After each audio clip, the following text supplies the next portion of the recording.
कि ये योजना आई है झोपड़पट्टी, इनलीगल झोपड़पट्टी को लीगल करके देना। बताया किसी कारपोरेटर ने आपको, बताया किसी आजी और माजी आमदार ने आपको कि जो तुम्हारी वोट पे हम चुन के आए, आवाम झोपड़पट्टी की आवाम की वोट पर चुन के आने के बाद हम सत्ता में बैठे हैं, हम मेयर बन के बैठे हैं, हम स्टैंडिंग चेयरमैन बन के बैठे हैं, हम उप मेयर बन के बैठे हैं। ये सिर्फ आवाम से वोट लेना और आवाम का काम।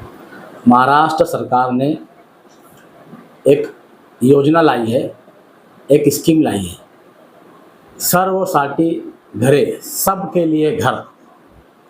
ये योजना के अंदर 2011 के पहले की पुरानी झोपड़पट्टी जो महाराष्ट्र शासन और नगर पालिका के नाम पे 7 बार उतारे हैं, ऐसी झोपड़पट्टियाँ जो 2011 के पहले से बसी हुई है, पुरानी है, ऐसी झोपड़पट्टियों को वहाँ से हटाना नहीं है। सरकार ने कहा है कि उस झोपड़पट्टियों को कारपोरेशन 7 बार बनाकर उसको लीगल करके दे, उसको कानूनी दर्जा दे। मैं आपको बता दूं, मालेगांव महानगर पालिका ने आउटर के एमएलए 10 झोपड़पट्टियों को मालेगांव महानगर पालिका ने 7 बार बनाकर दिए है, 2700 घरों को लीगल करके दिया है।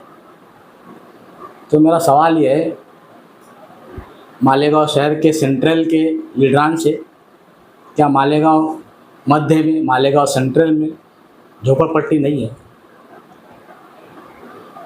36 झोपड़पट्टी का मालेगांव नगर पालिका ने सर्वे किया, जिसमें 10 झोपड़पट्टी को 7 बार बना कर दिए गए। उन झोपड़पट्टियों का नाम मैं भी आपके सामने बता रहा हूँ। सबसे पहले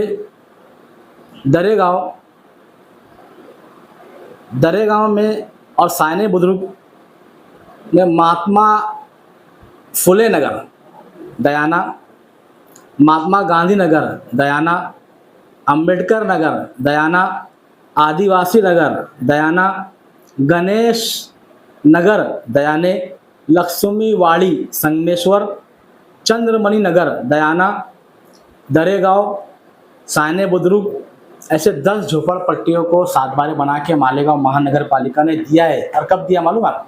अभी दिया है, 2025 में दिया है।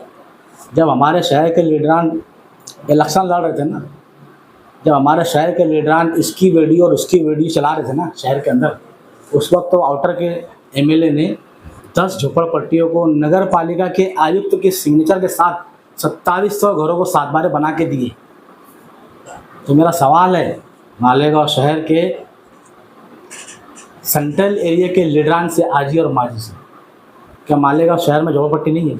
गुलशेर नगर, शब्बीर नगर, नुमानी नगर, दातार नगर, रहमताबाद, इधर जाफर नगर झोपड़पट्टी। हमारे जो सियासी लीडर है मालेगांव शहर के, चाहे वो आजी हो या माजी हो, वो जो सियासत कर रहे हैं मालेगांव शहर के अंदर, उनकी सियासत क्या चल रही है कुछ समझ में नहीं आता। शहर के विकास के लिए, शहर की आवाम के लिए, शहर की आवाम के फ़ायदे के लिए उनके पास कोई लाए अमल नहीं है, उनके पास कोई प्लानिंग नहीं है। अभी मैं आपको बता दूं कि ये योजना आई है झोपड़पट्टी, इनलीगल झोपड़पट्टी को लीगल करके देना। बताया किसी कारपोरेटर ने आपको, बताया किसी आजी और माजी आमदार ने आपको कि जो तुम्हारी वोट पे हम चुन के आए, आवाम झोपड़पट्टी की आवाम की वोट पर चुन के आने के बाद हम सत्ता में बैठे हैं, हम मेयर बन के बैठे हैं, हम स्टैंडिंग चेयरमैन बन के बैठे हैं, हम उप मेयर बन के बैठे हैं। ये सिर्फ आवाम से वोट लेना और आवाम का काम नहीं करना। मैं अभी आप लोगों के सामने एक ऐसा इंकशाफ करने वाला हूँ कि आपकी आंखें खुल जाएंगी। मालेगांव शहर में झोपड़पट्टी जो इलीगल झोपड़पट्टी है उसको लीगल करके देना है, उस झोपड़पट्टी को मालकाना हुकूक करके देना है, उनके 7 बारे बना कर देना है। इसके लिए कोई स्टैंडिंग की और कोई महासभा की मीटिंग लेने की ज़रूरत नहीं है, डायरेक्ट करके देना है। लेकिन ना तो हमारे शहर के कारपोरेटर को ये योजना मालूम है और ना ही हमारे लीडर को मालूम है, और अगर मालूम भी है तो करना नहीं चाहते क्योंकि उसका उनका फायदा बिल्कुल नहीं है। मैं आपको बता दूं कि 36 झोपड़पट्टी का सर्वे हुआ, 36 झोपड़पट्टी का सर्वे हुआ, और सर्वे होने के बाद में 10 झोपड़पट्टी को 2700 सातबारे बना के कारपोरेशन ने दिए।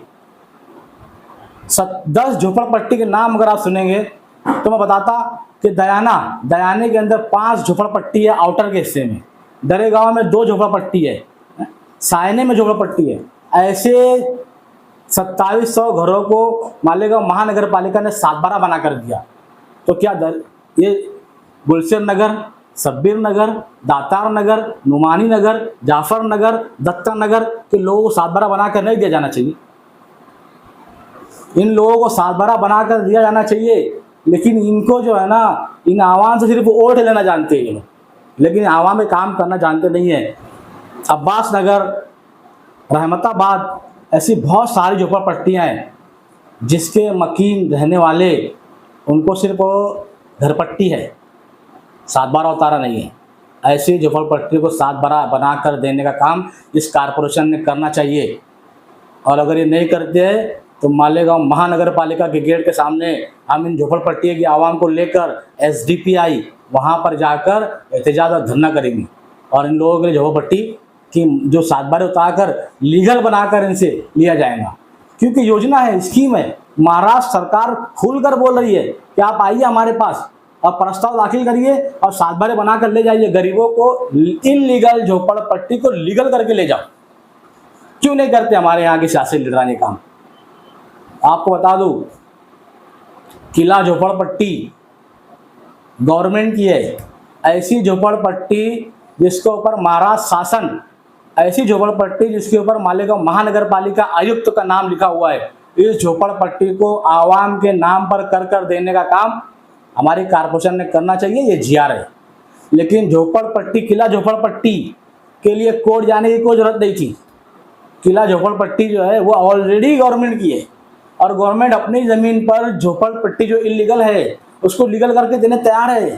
तो क्यों नहीं करते हमारे लीडर, क्यों नहीं करते हमारे शहर के मेयर, क्यों नहीं करते हमारे महापौर? स्टैंडिंग चेयरमैन का सो रहा है क्या? लेकिन इनको मालूम ही नहीं है ना, इनको दूसरा काम मालूम है, अतिक्रमण निकालने का, और अतिक्रमण के नाम पे 200-250 करोड़ रुपए गवर्नमेंट से मांगने का। इनका जहाँ फायदा वहाँ करेंगे, लेकिन ये काम जो है अगर शहर की आवाम को सातबारे बनाकर नहीं दिए गए तो हम तो बहुत बड़ा धरना एहतजाज करेंगे और इनसे झोपड़पट्टियों को सातबारे लीगल करके लेंगे। किला झोपड़पट्टी भी लीगल करके कारपोरेशन दे सकती है, ये कारपोरेशन के इख्तियार में, कारपोरेशन को राइट दिया है सरकार ने। लेकिन हमारे शहर के लोगों को बताएगा कौन? SDPI बताएंगे। SDPI इस शहर की आवाम के लिए रास्ते पर भी आएंगी, कोर्ट भी जाएंगी और जेलों में भी जाएंगी।